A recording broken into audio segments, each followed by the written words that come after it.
Desde los estudios de WTMBN en Orlando, Florida, Estados Unidos, presentamos Noticiero Internacional con Alonso García. Saludos cordiales y gracias por permitirme compartir estos minutos de noticias con los hechos más relevantes de Estados Unidos, América Latina y Europa. Ya es jueves 13 de mayo del 2021. Estos son los titulares de la presente edición. Muertes por COVID-19 a nivel mundial duplican cifras oficiales, aseguran los expertos. La FDA evalúa vacuna Pfizer-BioNTech 100% eficaz contra el COVID-19 en los niños. Asesores de la Organización Mundial de la Salud advierten crisis si no se liberan las patentes de las vacunas. Y en Uruguay se encontraron archivos sobre actividades de inteligencia y operativos militares durante la dictadura. En Estados Unidos se producen compras de pánico, producto del ciberataque a oleoducto. Y el COVID no da tregua a los médicos de emergencia, mientras que la ONU expresa preocupación por enfrentamientos entre Israel y Palestina. Y en el mundo de los deportes, toda la información con Israel Heredia.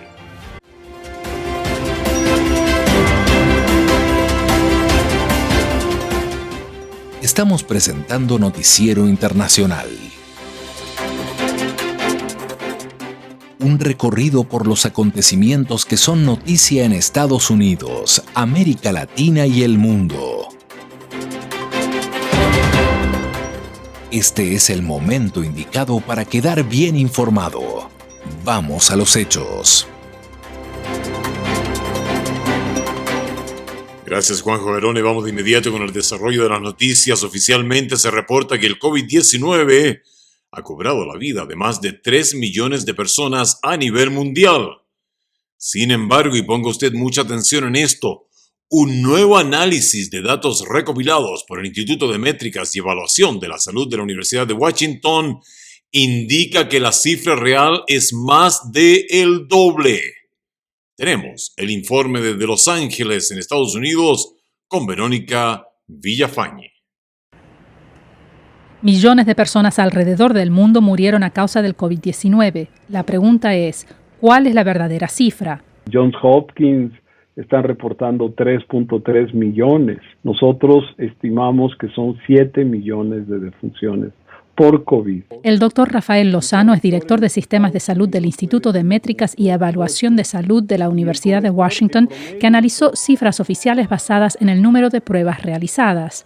También comparó las causas de muertes prepandémicas con las del 2020. Hicimos un modelo en donde calculamos cuáles eran las muertes en exceso o cuáles son los correctores para cada uno de los países. Así concluyeron que Estados Unidos superó las 900.000 muertes por COVID-19 en vez de las 582.000 reportadas. Durante una entrevista, el doctor Anthony Fauci no rechazó la cifra. 900.000 es un poco más de lo que hubiera pensado, pero creo que no hay duda de que estamos y hemos estado contando de menos. Según el análisis, varios países de Latinoamérica tienen el doble de muertes por COVID-19 que las cifras reportadas. En México, el estimado real es más de 617.000 en vez de casi 219.000 muertes. Perú reporta casi 68.000 muertes comparado a casi 148.000. También se identificaron muchos más decesos en Ecuador, Bolivia, Guatemala y Honduras. Seguramente a mediados de 2022 tendremos resultados más específicos. La FDA evalúa vacuna Pfizer-BioNTech. Desde el inicio de la pandemia, los Centros para el Control y la Prevención de Enfermedades registraron 1,5 millones de casos de niños entre 11 y 17 años con COVID-19 solamente en Estados Unidos. Y ahora que la Agencia de Medicamentos y Alimentos, FDA, aprobó el uso de emergencia de la vacuna Pfizer para niños entre 12 y 15 años, se espera poder darles mayor protección y reducir la transmisión. Tenemos el informe nuevamente con Verónica Villafañe, en donde se han realizado ensayos clínicos en este grupo de menores. Adelante con la información. Tras demostrar que su vacuna contra el COVID-19 obtuvo un 95% de eficacia en adultos, Pfizer-BioNTech comenzó ensayos clínicos en niños entre 12 y 15 años en septiembre del 2020. Con el objetivo de mostrar exactamente los mismos datos. Niveles de anticuerpos, seguridad y eficacia de la vacuna para prevenir la infección. Según el doctor Alejandro Canet, director médico de vacunas de Pfizer en Estados Unidos, se usó la misma dosis que se le administró a los adultos y dio aún mejores resultados en los niños. La vacuna en este grupo de edad mostró ser 100% eficaz para prevenir la enfermedad, con un perfil de seguridad muy tolerable y con un nivel de anticuerpos por encima incluso que el grupo de sujetos jóvenes entre los 16 y los 25 años que usamos para comparar. Más de 2.200 niños entre 12 y 15 años participaron en el ensayo clínico que se realizó en 20 sitios en los Estados Unidos, entre ellos la Universidad Duke. Es realmente importante involucrar a muchos grupos distintos y tener la mayor participación de personas posible para ver si funcionará en un entorno de la vida real. El doctor Moody dice que ver una eficacia del 100% significa que la vacuna eliminó cualquier tipo de enfermedad grave. Razón por la cual estamos convencidos que esta va a ser una herramienta muy importante desde el punto de vista de salud pública para, vacunando niños, también poder hacer que la comunidad en la que los niños vivan tenga menos circulación viral y de esa manera regresar a la normalidad que todos estamos buscando. Asesores de la Organización Mundial de la Salud advirtieron que de no liberar patentes de vacuna contra el COVID-19, la demanda de las dosis no podrá ser abastecida en el mundo. José Penalete reporta que este panel de expertos aseveró, además, que la pandemia se pudo manejar de manera muchísimo más eficaz. Un grupo de expertos independientes en salud pública, asesores de la Organización Mundial de la Salud, concluyó que el mundo podría estar a las puertas de una nueva crisis por la demanda de vacunas contra el coronavirus y urgieron la liberación de las patentes de las fórmulas aprobadas. Hacemos un llamado a la Organización Mundial de la Salud y la Organización Mundial del Comercio para convocar a los principales países productores y fabricantes de vacunas para llegar a un acuerdo al respecto. Este panel de expertos también evaluó la respuesta de la comunidad internacional al abordar en 2020 el comienzo de la pandemia, cuestionando los prolongados lapsos al asumir el combate al COVID.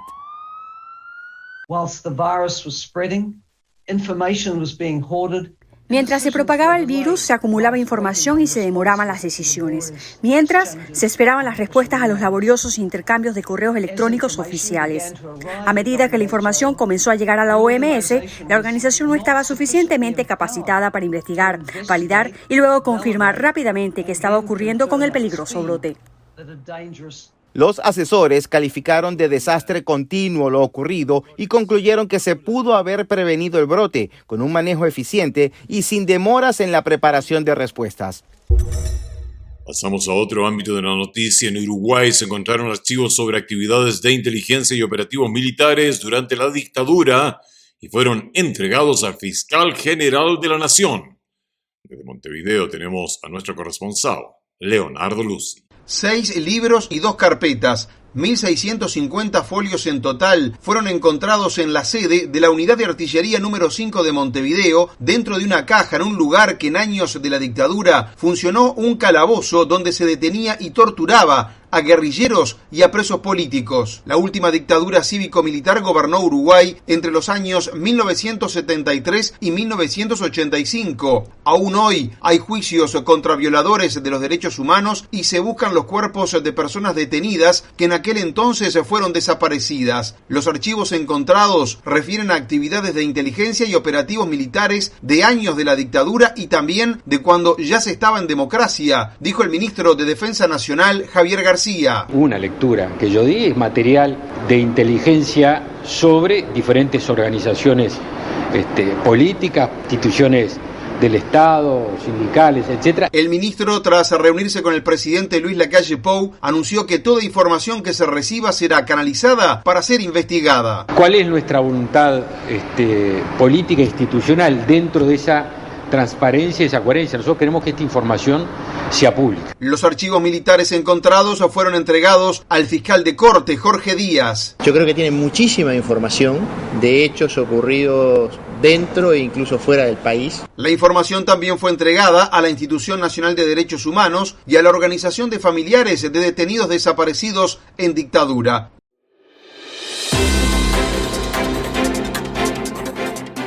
Estamos presentando Noticiero Internacional. Un recorrido por los hechos que son noticia en Estados Unidos, América Latina y el mundo. Con la conducción de Alonso García. Regresamos a Estados Unidos, en donde autoridades del gobierno piden evitar compras de pánico de combustible debido al ataque cibernético que afectó a uno de los principales oleoductos del país. Yoconda Tapia tiene los detalles. Las estaciones de servicio del sureste del país, desde Florida a Virginia, empezaron a mostrar largas filas de vehículos que esperaban conseguir combustible ante el temor de un agravamiento del abastecimiento y una elevación de precios debido al cierre del mayor oleoducto de Estados Unidos como consecuencia de un ataque de piratas informáticos que alcanza hoy el 6º día. Las autoridades empezaron a lanzar alertas para evitar las compras de pánico entre los automovilistas y el gobierno del presidente Joe Biden proyectó que el oleoducto Colonial, fuente de casi la mitad del suministro de combustible en la costa este de los Estados Unidos, reiniciaría operaciones en unos días, instando a los conductores a no recargar sus tanques. La secretaria estadounidense de Energía, Jennifer Granholm, dijo a los periodistas en la Casa Blanca que pedían a la gente que no acumulara combustible, asegurando que las cosas volverán a la normalidad muy pronto. Este oleoducto nunca se había cerrado antes, recorre grandes distancias. Hay combustible en la tubería y luego hay combustible que se extrae de las refinerías que hay que agregar a esto, por lo tanto tardará unos días en estar en funcionamiento. Granholm dijo que no hay escasez, sino una crisis en el suministro de gasolina en Carolina del Norte, Carolina del Sur, Tennessee, Georgia y Virginia del Sur, regiones que normalmente dependen del combustible de Colonial. Esta compañía cerró el viernes después de que los piratas informáticos lanzaron un ataque de secuestro de datos, bloqueando efectivamente sus sistemas informáticos y exigiendo un pago para liberarlos. La compañía ha dicho que espera reiniciar sus operaciones sustancialmente a fines de esta semana. Consultado sobre estos ataques, el secretario de Seguridad Nacional, Alejandro Mayorkas, destacó que se han incrementado en el último tiempo y advirtió que es preocupante. Más de $350 millones en pérdidas son atribuibles a ataques de secuestro de datos este año, y ese es un aumento de más del 300% con respecto a la victimización de las empresas el año pasado. Y no hay ninguna empresa demasiado pequeña para sufrir un ataque de secuestro de datos. Hasta hoy, aproximadamente el 8% de las estaciones de servicio en Virginia y el 5% en Carolina del Norte reportaron que no tenían combustible, ya que la demanda aumentó en un 20%.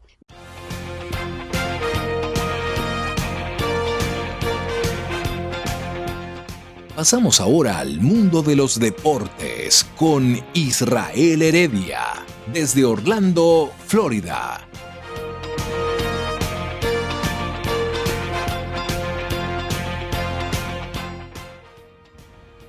Hola, ¿qué tal amigos del Noticiero Internacional? Sean ustedes bienvenidos a la información deportiva.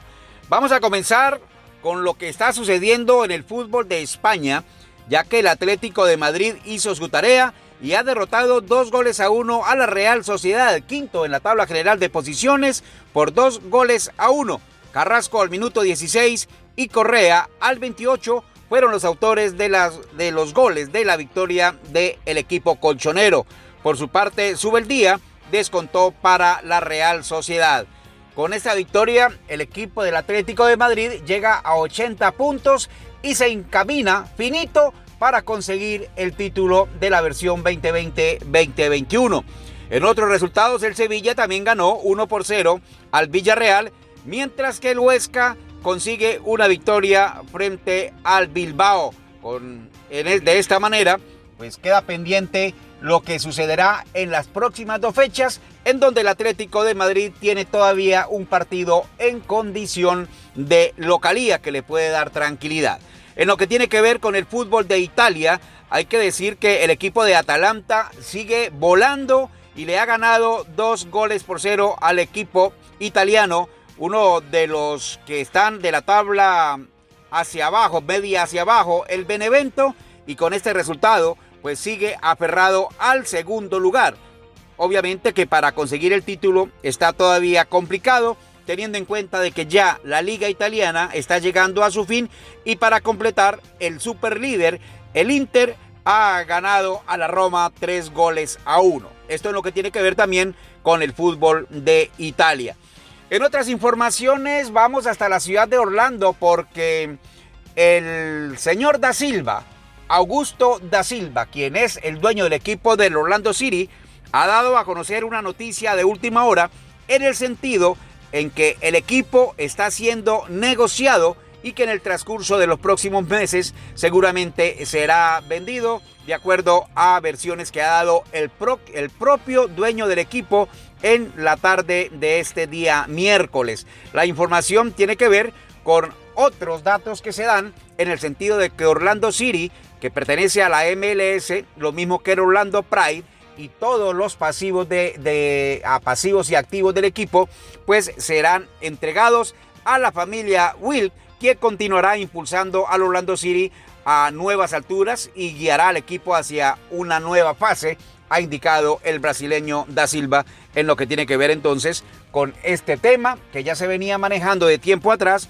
pero que ya se ha concretado de manera definitiva en la propia voz de el no fundador, pero sí el propietario del equipo, que lo compró hace 8 años. Esto obviamente que le da un poco de tranquilidad, porque se habla de que los nuevos inversionistas están con las intenciones de sacar bien arriba el equipo.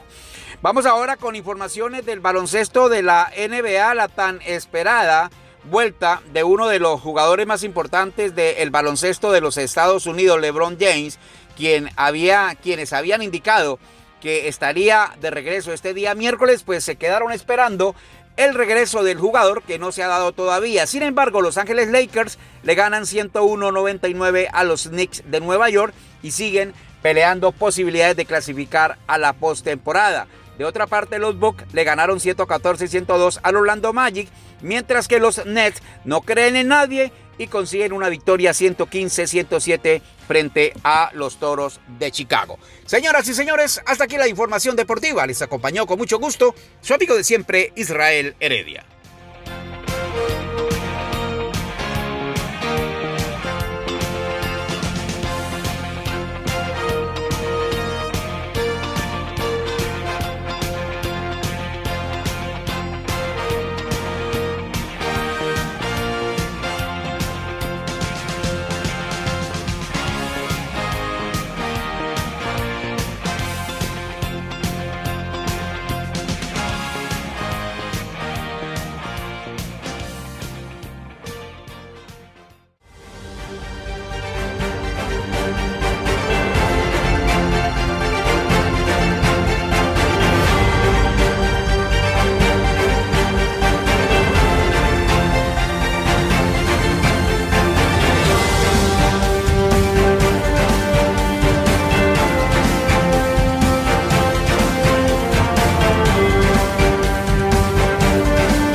Llegamos así al término de una edición más de Noticiero Internacional. Usted ha quedado bien informado aquí en su radio.